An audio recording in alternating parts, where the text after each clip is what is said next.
ачып атсам тиги байке эшикти акырын ачып атпай мындан кырмем тийип ачып карап атпай жүрчү. Мен карап отуруп башымды көтөрсөм жанында холодильник бар. Тиминтип коюп ары бери кыймылдап жүрөт.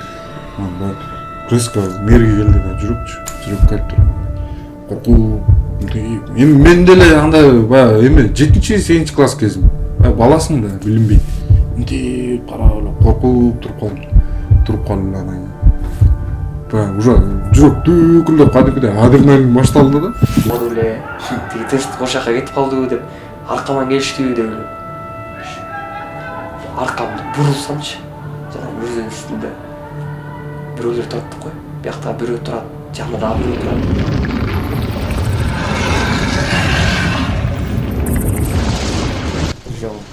Бир жол эмес, жаш эки жол. Эми жаш кезек жете 15-16 жашта.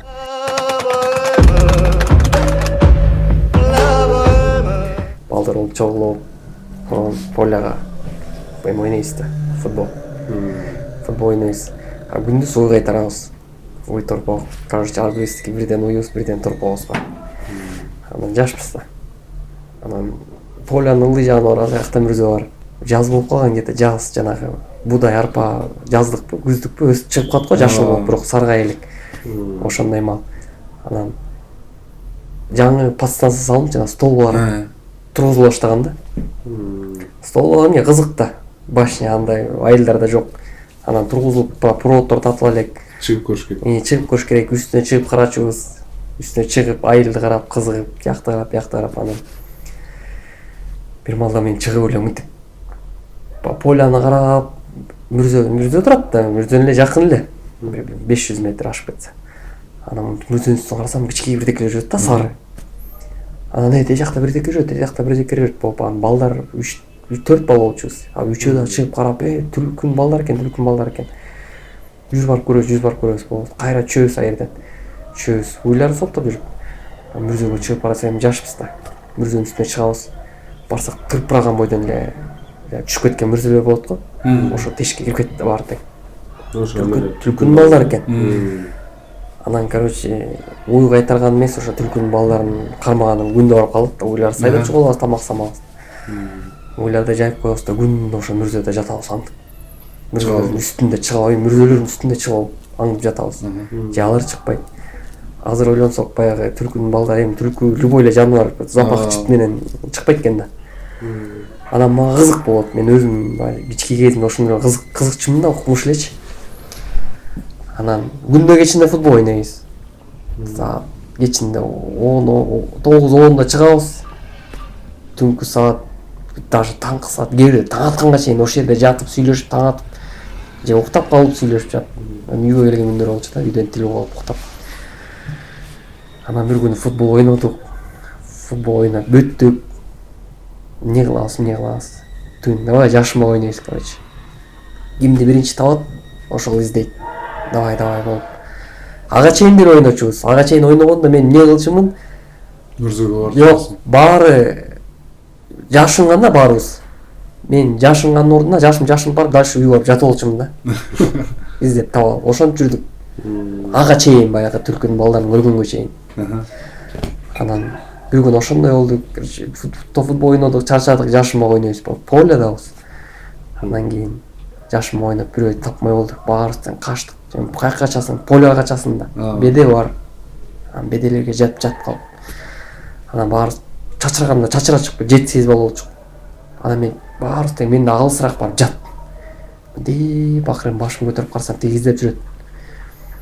Анан баягы балдарды карайын деп эки четим карайм, мынтип аркамды карадым да. Аркамга карап мүрзөнү көрүп калдым. Анан негедир корккон жокмун, негедир оюма жанагы түлкүнүн балдары келди. Түлкүнүн балдары түндө кечинде чыгат эмеспи? Ошолорду азыр барып кармайм деп. Бардым. Түнкү саат 3-4 мүрзөгө бардым. Чыктым үстүнө мүрзөнүн дөңгө, мүрзөнүн үстүнө чыгып жана тешикти таптым да. Таап карадым, мынтип карасам издер бар экен. Баягы биз кетип атканда, күндүз кетип атканда баягы топуракты издер бар, жайып. Андан кийин чыккан жок, көрөлү шактабы же кетип калдыбы деп. Анан барып мындай баягы айдын жарыгы бар да. Мынтип карасам издер бар экен. Значит чыгыштыр, булар чыгат же чыгып кетип калышты, азыр келет деп. Ошо, короче, жаттым. тыркан капталына жаттым да. Баягы чыгып келат мени көрүп калбасын деп, мени бир көрбөсүн деп. Баягы түшүп кеткен мүрзөнүн четине барып жатып күтүп атам. Күтүп жатам. Тыңшап коем тешикте. Өрсүр улубайт да, күндүз баягы ичинен угуп аткан да, тигиле чуркан тыпыр депчи. Анан күтүп жатам. Чыкпайт бир где-то болжол менен бир 10 мүнөттөй жаттым. Жаттым, күтүп коем чыкпайт. Анан ойлоп коем, же булар чыгып кетип, баягы мени көрүп калып, алыстан капталдан карап кирип жатышабы деп. Кырын эки жагымды карап коем. Эч ким жок болот. Эч ким жок. Түркүлөрдүн балдарын карап атам. Карасам жок, көрүнбөйт. Жатып өрдүм ошол жерде. Жаттым бир жарым сааттай, калп айтпайын, жарым сааттай жаттым окшойт. Жаттым, жок. Анан булар чыкты, кетти, тарап кетишти, же уктап калышты. Эми жашсында эң уктап калышты булар. Анан эртең келейин деп түштүм. Мүрзөдөн түштүм дагы. Тиги балдар эмне болду экен депчи. Ким жашын, ким таап, ким кубалып деп. Карасам эч ким жок. Жакшылап көзүм мындай чоңураак ачып карасам, уже биз ойноп жүргөн жер чеберчи эле алыс экен. Где-то 1 километрдей бар да. Анан жакшылап мүрзө экөө. Эки мүрзө болуп турат, дөң. Анан мындай жайыш жер, анан кайра дөң да. Экөөнүн ортосунда турам. Анан мынтип карасам, эч ким көрүнбөйт, балдар жок. Анан аркабызда подстанция айтып атпайбыз, толба курулган деп, тургузулган. Подстанция жарыгы укмуш берчи да, мындай сап-сары свет болчу. Анан кийин мынтип жакшылап карасам, эч ким көрүнбөйт, балдар жок. Тыңшасам үндөр чыкпайт. Пока эч нерсе ой жок азырчы.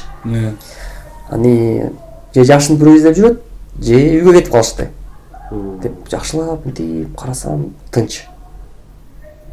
Бирөө мисалы баары жашын бирөө издеп жүрөбү деп карасам тынч. 3 мүнөттө ошол жакты биз ойноп жүргөн жакты карап отурдум да. Жок. Анан кетип калышкан го деп кой үйгө барайын деп басып чыгып барат. Экимиздин ортосунан чыктым. Чыгып эле же мен аңдып жатканда балдар да көрүп калбады беле. Балдар да көрүп калбады беле. Тиги тынчтык ошол жака кетип калдыбы деп аркаман келиштиби деп ойлоп. Аркамды бурулсамчы, жана мүрзөнүн үстүндө бирөөлөр турат го. Биякта бирөө турат, жанында дагы бирөө турат. Киши кадимки эле мүрзөнүн үстүндө баары. Кадимки ар бир эмеде мүрзөнүн үстүндө. Ар биринде эмес, ар кайсында бирден ушундай да. Ошондо менин жүрөгүм баягы тыгылды да. Ошондо мен билдим, что мен мүрзөдө түнчүндө жалгыз жүргөнүмдү. Мен андай кандай мындай орусча айтканда ощущенияны алган эмесмин да. Болгон эмес да мына ощущение. Жүрөк олго тыгылды да, катып калдым да ошол жерде. Жана киши турган жерлер тиктеп эле калдым да. Карап башым бура албай калдым. Уже мен аны көргөндөн кийин уже башты буруш мага мен үчүн даже бир шаг кылыш уже. Жүрөк кармап калды, мондай кармага айткандачы, уже түгүлүп калды да. Карап турам, ошону дагы анализ кылып атам да көзүм мененчи. Ошону. Анан барып уже эсиме келе баштадым, баягы эстеликтер да. Эстеликке мурда баягы элестин эстеликтери болчу эмеспи? Ошолорду дедим да. Айдын жарыгы менен. Айдын жарыгы жана подстанциянын светинин жарыгы менен.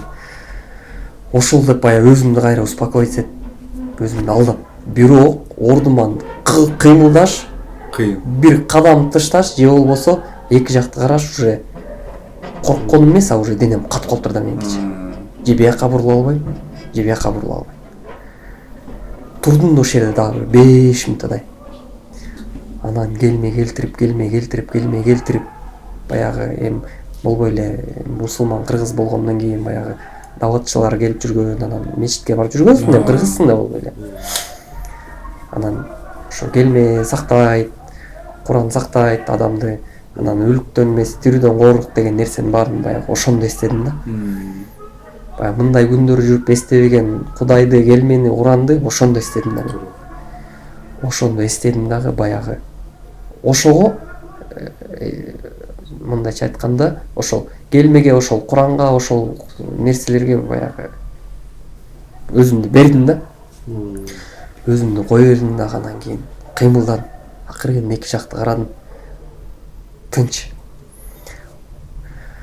Мен кайрылып үйдү көздөй басыш мен үчүн уже же ошол жерге таң атканга чейин тур, күн чыкканга чейин, чтоб артка бурулуп туруп, артты карабай басып кетиш. Же үйгө чейин, артка чейин аркаң менен бас болду да. Караган бойдон. Ошол жакты караган бойдон депчи. Бирок артка баса албайсың, анткени беде өсүп калган уже. Бундай беделер бар. Бирок беде полюсунда турам да. Уже мурдодон чыккан эле беде башталат да. Анан бир 10 шактай артка кылдым. Бирок баса албайт экенмин да. Анан Кудай өзү сакта, өзүң сакта дедим да, артка бурулдум да ошол момент чуркадым да. Бир катуу эле чуркадым да, катуулукта чуркадым. Ошондо дагы мындай эме болду. Ощущение аркаман Бирөө келаткандай. бирөө эмес, эмнегедир бирөө эмес, 10-100 эмес, экөө келаткандай болду да. Анан 2 капталман эмес, 1 капталман эле экөө чуркап келаткандай болду да. Жүрөк болбой калды да ошол жерден. Мен чуркап биз ойноп аткан жакка чейин барсак, уже балдар уже тарап кетишиптир. Уже балдар мени истей турган эле ойлор жок болчу, анткени баягы эле көндүрүп койгом да мен. Жок, ал үйүнө барып жатып алды. Үйгө издеп келген күндөр да болгон. Терезени ачып таяк менен чыгып тур, большой эместе. Ошондо үйгө барып жатып 3 күн эсиме келе албай жүрмөк окшойт, коркуп. Ошол эс мен вообще кетпейт да. Вообще жүрөк түшүп калган. Анан бир жолу мындай болду. Айылда жүрөм, үйдө жүрсөм бир башка айылда, башка эми болбой эле биякта баягы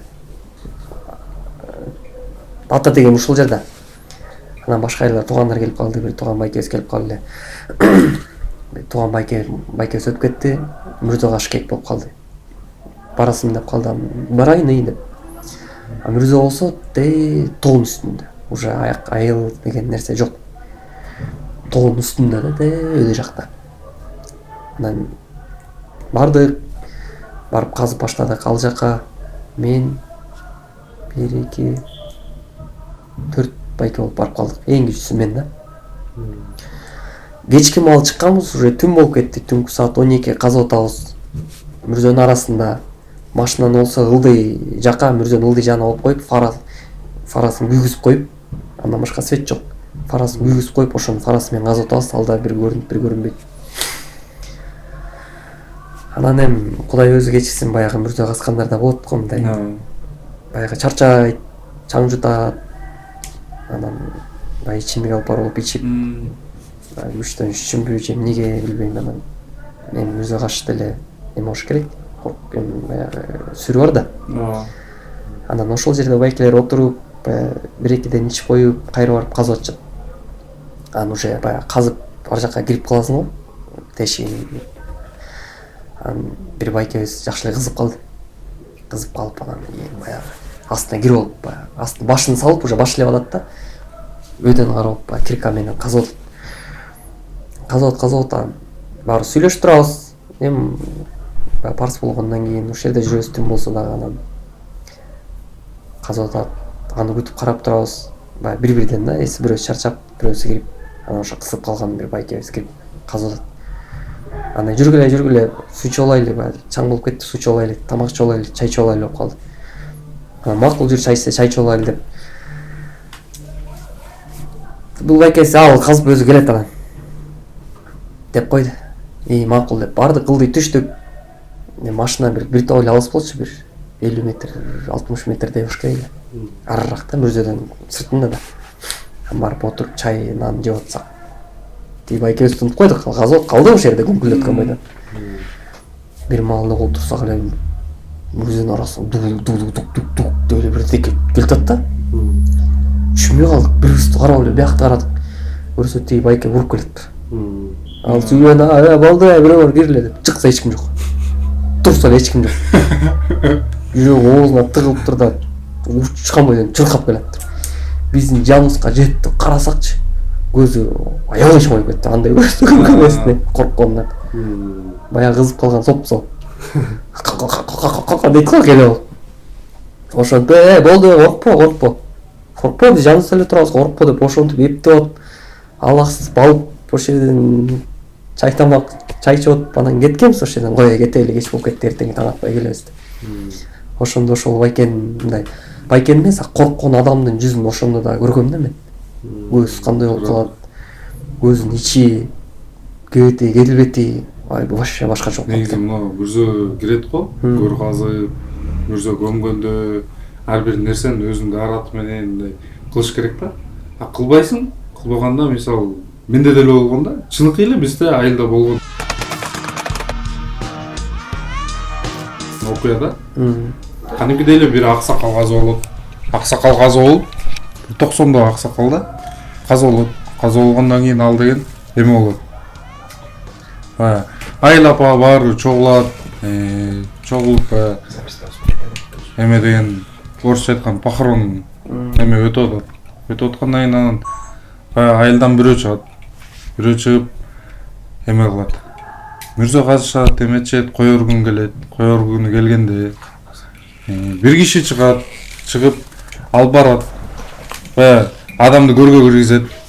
Адамды көргө киргизип, жанагы топурак салмай бар го? Топурак салмайга келет. Адам киргизишет, коет, жаткырат. Топурак салышат, баары киргизишет. Баягы көрдүн ичинде жүргөн адамдардын ошо бирөөсү көргө кирип атканда кичине кызуу экен. Похорон учурунда кызуу айыл апа ичишет го. Анан ошо ичип алышып, анан ушундай болгондо көргө киргенде бирок кызуураак болот. Кызуураак болуп анан топурак баары салышат го, чака менен салганда аны алып адам жаткан жердин тегерегине эме коет, төгөт. Төккөндө анан ошон төгүп атканда адам түйүлгөн жерлердин баарын жана эме кепин түйүп коет го, анын баарын ачат, бетин ачат, бүт жаткырат адамды. Жаткыргандан кийин анан жана киши салып аткан болот. Топурактар төгүп айланта төгүп атканда топурак нечайына адам бетине жана каза болгон чалдын бетине чачырап кетет. Чачырап кеткенден кийин бул чын эле болгон, мен өзүм билем да. Анан бетине чачырап кетип, анан көп внимание бербейт да, кызуураак адамчы. Чачырап кеткенде артынан бирөө сүйлөйт. Аллам бетин тазалап кой дейт. Болбосо ичинде өзү жаңысы эле тиги эме адам менен тегерек четине төгүп коюп отурган болот да. Аллам бетин тазалап кой дейт. Анан тиги мынтип эки жагын караса, кадимкидей эле бир адам отурат дейт жанында. Анан дагы караса дагы отурат дейт. Биягын караса дагы бирөө отурат дейт. 3 адам отуруптур. Алдан эме тиги баягы жаңы коюлуп атат, адам тазараак болуш керек, бетин тазалап койт. Бетин тазалайт, көмөт, бүт өтөт, баары кетет. Кеткенден ал адам эмне болот? Жана эме үчөөнү көргөндөн кийин канча бир жылдай шоковый состояние менен жүрдү го. Ортодо эме жин кирип кеткендей да. Үйгө келет, айтат эме депчи. Деле арбактар мени чакырып атат. Арбактар мени алып кетейин деп атат деп. Бизге мындай соо адамга айтсаң ал жомоктой болот да. Ушинтип көпкө чейин айтып жүрөт. Анан ортодо дагы бир жолу момент болот.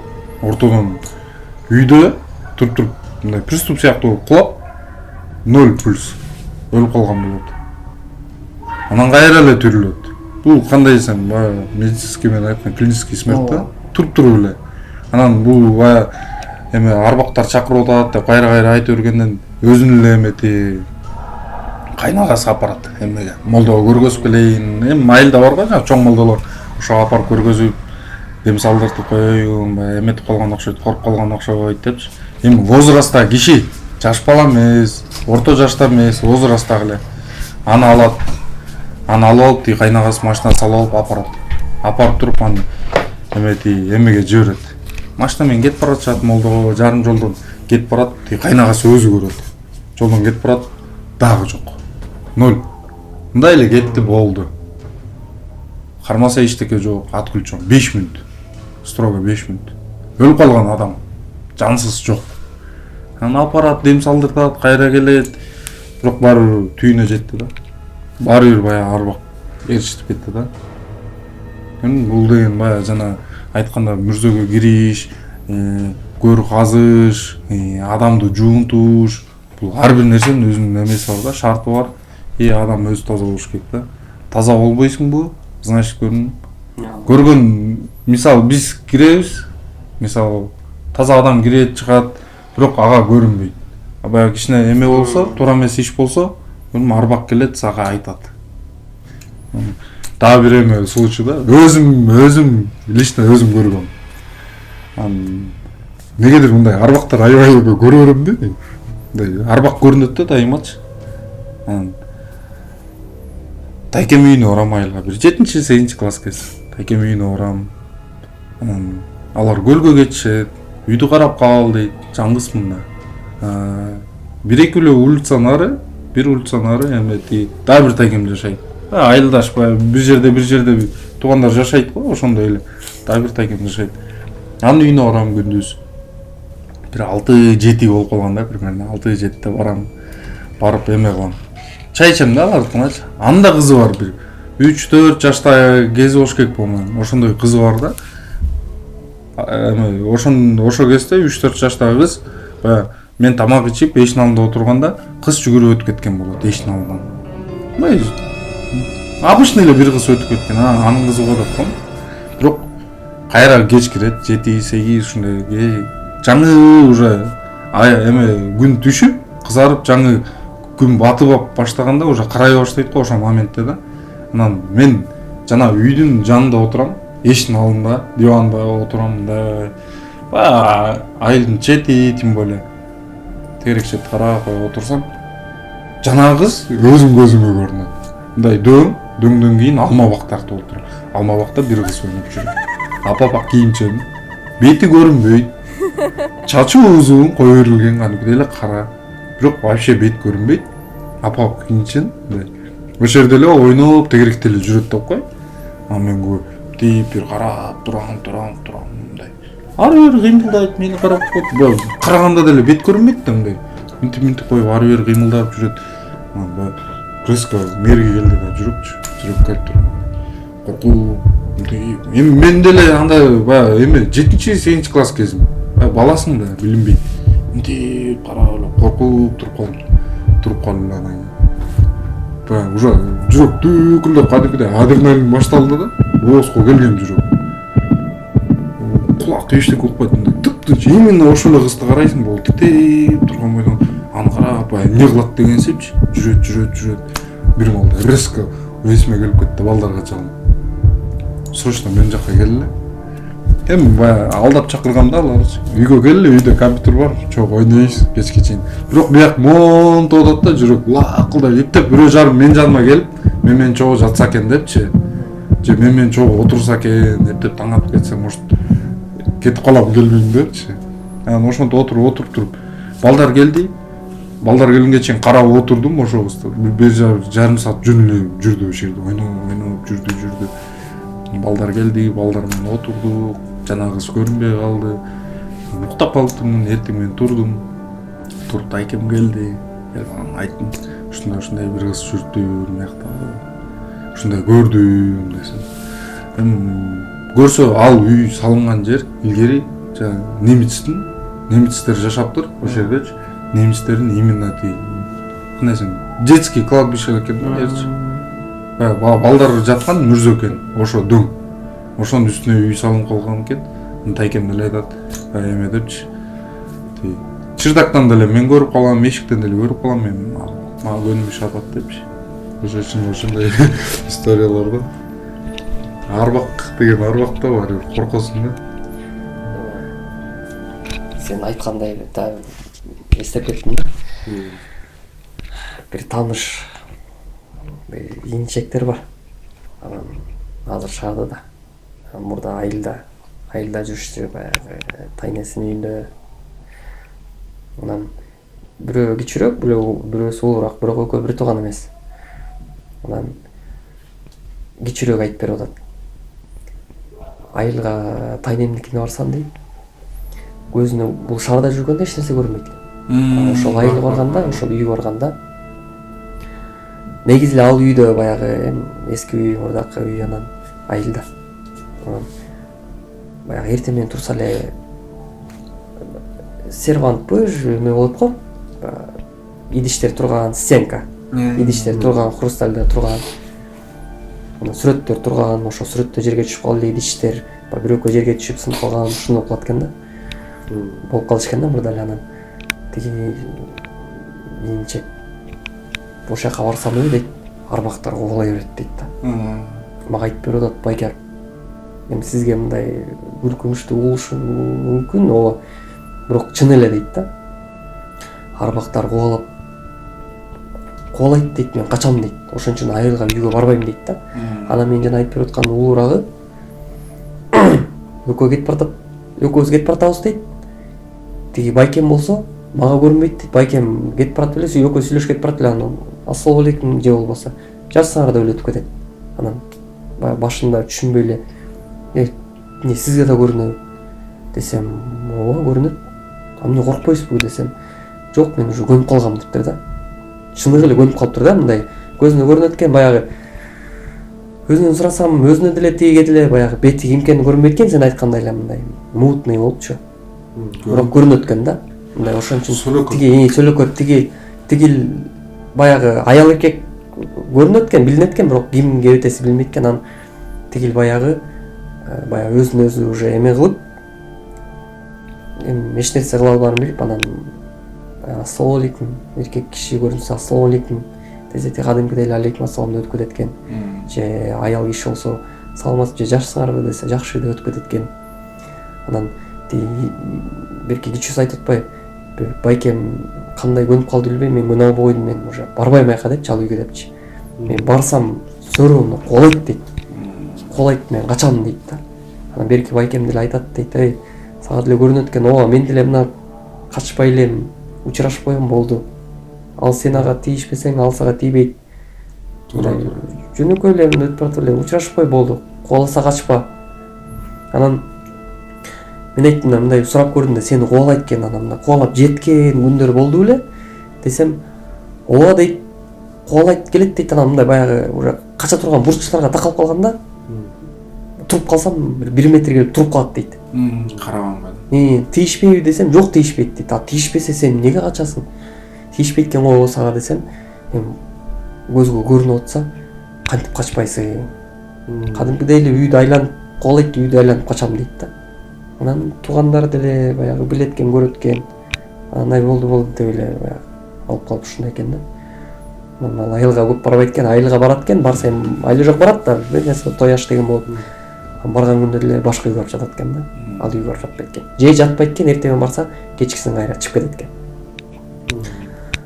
Берки улуусу болсо ал уже көнүп калыптыр, ал жакшы эле чоңоюп калды да. Баягы акыл эске келип. Бирок ал эме экен, көнүп калыптыр, ушу учурашпайт экен. Эркек киши болсо ассалам алейкум деп, аял киши болсо, аял киши сөлөкөт болсо жазсаңар деп эле мындай спокойно өтүп кетет экен. Негизи бул жана арбак көрүнөт го. Көрүнгөндө бул адамга дар сыяктуу экен да. Не каждому мисалы көрүнө бербейт ал нерсечи. Анан эме ошону көбүрөөк алып кетет экен деп кой.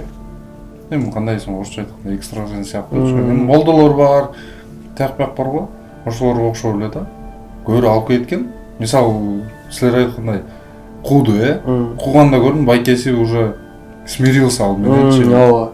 Эми кандай десем, дос катары. Сүйлөшөт, тиңдейт, учурашат. Тиги уже не хочет да воспринимать. Ал баягы айтып атпаймынбы, жаш да, иниси. Эми өзүм бир тууган иниси эмес, мындай тууган иниси. Ал жаш азыр деле жаш, мындай коркот да все равночу. Негизи мен деле мисалы бир тууган болгон, туугандар да, алыскы туугандар. Анан үйүндө эми өздөрү көп семья, 10дон ашык ушундай бала чоңойгон бир үй бүлө да. Анан эң кичүү иниси болот. 2-3 жаштагы бала. Анан үйдөгү адамдар бар го, байкеси, эжеси, атасы, апасы, бирөө туура эмес иш кылып койсо, же мисалы байкеси ичип алды деп кой, көчөдөнчү, ошону ал алдын ала билет. Үйдө приступ кармайт. Бирөө ишти жамандык нерсе кылдыбы, ал үйдөн приступ кармайт, кулайт, сойт, эпилепсия сыяктуу эле кадимки оозунан көбүк чыгып, бул нерсе уже ага дар экен да, ал билет экен. Негизи эле алардын тукумунда бар болчу экен. Анан ошол нерсени баягы эми ал жаш бала да воспринимать эте албайт. 3-4 жашта бала каякта кой дегенди түшүнбөйт. Анан жана нерсени алып кетиш көп молдого барды, көрүндү. Анан көп айткам да эметечи. Баягы балага дар берилген, аны колдоно билиш керек депчи. Ал кичинекей бала колдонуп биле албай калды. 5-6га чыккандан кийин уже байкуш каза болуп калды ал балагачы. Уже ал дар сыяктуу да, айтып атпайм, ал нерсе не каждому көрүнө бербейт арба. Мен деле анда-санда көрүп калат. Бала кезде көргөм биринчи жана жаш кичинекей кыздычы. Андан кийин уже мисалы адам мага көрүнсө, арбак сыяктуу сүйлөп кетет. Уже мен спокойно воспринимать этем да өзүмөчү. Эме турбай деген секчи. Баягы адам көмүлгөндөн кийин адам баягы жатканда биз Куран окуйбуз, тамактын үстүндө, бир тойдун үстүндө же бирдекеде окуп коебуз го. Ал деген бир какой-то время болот экен, адам мүрзөдөн чыгат экен. Баягы силер айткандай адамдар мүрзөдөн чыгат экен. Чыкканда биз жана бата тилейбиз, Куран окуйбуз, баарын кылабыз го. Ошо кылганда аларга тамак болуп келет экен. Кадимкидей алар тамак жегендей жейт экен да. Баягы алар баягы ачка болуп калса, жана андай болуп калат экен. Баягы түшүнгө кирет, кыйнайт, баягы албастабасты дегенсип, ана мына дегенсипчи, коркунуп, баягы чөлөкөт көрүнүп, анан ошон үчүн баягы Куран окуп, баягы өтүп кеткен эмелерге багыштап туруш керек экен да, тамак үстүндө. Алар ток жүрүшөт экен. Баягы ток адам эч качан сенин түшүңө кирбейт. Ток эмес адам, кыйналып аткан адам сенин түшүңө кирет. Бир нерсени айтып түшүндүрүш үчүн. Байкайсың, качан өтүп кеткен адам түшүңө кирет, түшүңө киргенде бирок эч качан сен менен сүйлөшпөйт. Эч качан сүйлөшпөйт. Бул редко качан сен менен бир сүйлөшкөн да. Баягы ток болуп эле сен менен сүйлөшүп калбаса, ток эмес кезинде обязательно бир неме да, кандай десем, сүйлөшпөйт, баягы сен сүйлөгүң келет, бирок сенде деле үн чыкпайт. Ал сүйлөгүсү келет, бирок ал деле сүйлөй албайт. Мына бетме бет экөөсү отурганда эле бири-бирин карап, мындай мынтип эле түшүндүрүп койсуң да, болду. Андай нерсе көп болду да. Мен деле өзүм түшүмө кирет. Паамдарчы. Түшүмө киргенде ал билем да, ал что бирдеке алып кетиш үчүн же бирдеке айтыш үчүн дайыма кирет. Ал жөнү жок кирбейт. 10 жылбы, 20 жылбы кирбейт, но момент кирет. Что бирдекени бир айтып түшүндүрүп кетиш үчүнчү. Мен деле жаңы үйлөнгөм, мисалы ошол кезде талай кирип калды. Биринчи балам чарчап, ошол нерсени бир кирди, уже азыр мен сезем да, өзүм башыман өткөн. Алар кирди, арбак мисалы киргенде обязательно Куран окуйм же бирдеке кылбайсыңбы? Значит, бирдеке болот. Алдын ала. Мен ошондой түшүнөм да, кыскасы. Бизде шеф да келип туруп эмеге диванга жатып эсап. Сол иштейт да. Монтажга отурам. Жумушта эле ушундай эле комната. Көрүшү мен отурам, компьютерде отурат. Мондай жакта диван турат. Ал окутуп атат да. Монтажда отурам, көрүшү. Аллахтан боковое зрение билинет го, бирөө кыймылдаганчы. Коңурук тартып уктап аткан, наушник салып монтажга отам да. Бирөөктөн эле мыяктан бирөө мындай турган билдим да мындай. Ойгондо окшойт деп карап атпайм мындай. Карасам ордуна туруп бир жакта өзү прям мындай чуркап атпай. Эки көзү кыпкызыл мындай, тери капкара болуп кеткен да. Жаштары ушул ыйпаланып кеткен. Келип мени карап туруп ызырынып атат да, мына адыш болчу. Мандашым го, мындай наушник чечип туруп, эмне болду сизге деп кетип калды. Өзүнүн комнатына барып отурду. Мен уже мандыраштым. Жанымда да бир бала болчу, коллега. Ошого чалып атам да, эмеденчи телефондончу. Келбесең мягым что-то опасный болот депчи. Дедим, анан бир аз жарым сааттан кийин тиги байке өзүнө келип калдыкчы. Мындай шалдырап, кандай деп. Жакшы. Сага бирдеке дедимби деп атпайбы? Жок, эчтеке деген жоксуз десем. Уйку суроо менен ушинтип кеде. Сүйлөп кое берем деп атпайбы? Эшикке чыгып кетип калгам. Анан экинчи балага чалып атам да. Эртерээк кел. Баягы что-то опасный болот депчи. Мен же үйгө кете албайсың, же жумушту бүтүрүш керек. Тиги байке же кетип калбайт. Ал комнатада калды үйдө. Мен эшикке чыктым. Күтүп отуруп магазин жака барып, бир суу бир нерсе алып ичип отурайын деп кошелек алып кетти. Кара, кирип атпайм үйгө. Эшикти акырын ачып, эшикти мондан ручкасы карап турганда басып, ачып келатсаң, бутуп турат, өтөрсөң мени карап турат. Карап эле мандыраш карап турат, дагы бир байке бар болчу. Ошону аттайт атпайм, сизге баланча чалдыбы депчи. десем деп өзүнөн өзү эле эме болуп кетти да, түшүнбөйчү. Ошодон кухняга кирип кетти.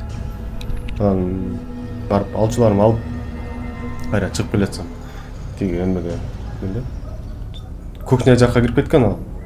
Коштошуп коеюн деп кирсем, жок, кухняга эмес, залга кирип кеттир. А мен кухня жакка кирип эмне кылып аттым эле, по-моему, суу ичип атсам керек эле. Барып туруп эмеде отуруп атпайбын, жанагы отуруп ичесиң го, обычно сууну отуруп ичиш керек дейт го. Столго барып отуруп ичип атсам, тиги байке эшикти акырын ачып атпай.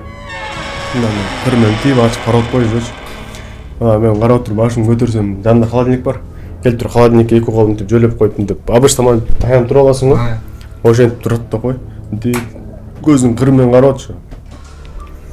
Анан тиги байкени карасам, баягы эле образында да. Анан подоконникте бычак турат да. Обычно турчу да, алма бир нерсе арчып жей турган эмечи. Бирөөп мынтип карадым да. Аккуратно тигини карасамчы, тигинин көзү ошол жакта карап турат да кой. Мандыраштың. Бир аз турду. Эчтеке деп эле тура бердим мен да. Тиги чыгып кетти, ошол мен барып кийимдердин немен бут кийим кийип эшикке чыктым. Чыгып кетти, тиги балага чалып, эмне болду, тияк келбейсиң батыраак депчи. Уже түшүндүм да, эмне болуп атканчы. Десем, тиги азыр барам, тиги болду деп. Тиги байке чалды бир аз. Короче, силерге тамак ашыңарга тыйын чыдап койдум. Барып магазинден бир нерсе алып жеп алгыла, мен кеттим үйгө депчи. Кетип калды. Андан кийин 2 күндөн кийин ошолордун компаниясында байкелер менен чогулуп калдык да. Барып айтып берип атырмын, ушундай болду десем, ошондой болду деп кака тепчи. Мында кайма болот. Биздин айылдан эле бир 98-жылкы да, короче, бир бала. Үйүндөгүлөрү эртеси күнү сурайт да, кылыш баласынчы, кечээ күнү туулган досуң деген болчу, жок дейт. Эмне болду десе, кечээ күнү биздин балабыз сенин үйүңө кетпеди туулган күнгө депчи. Барып плов жедик деп кайра келдик дебеди депчи.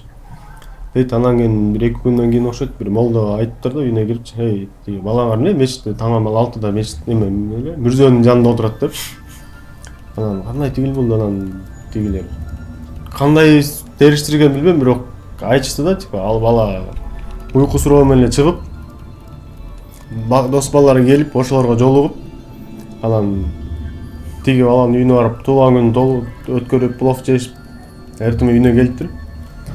Бирок тиги үйүнө барбаптыр да, ал күн туулган күн болбой эле, ал ошо мүрзөнүн ичинде жүрүптүр да.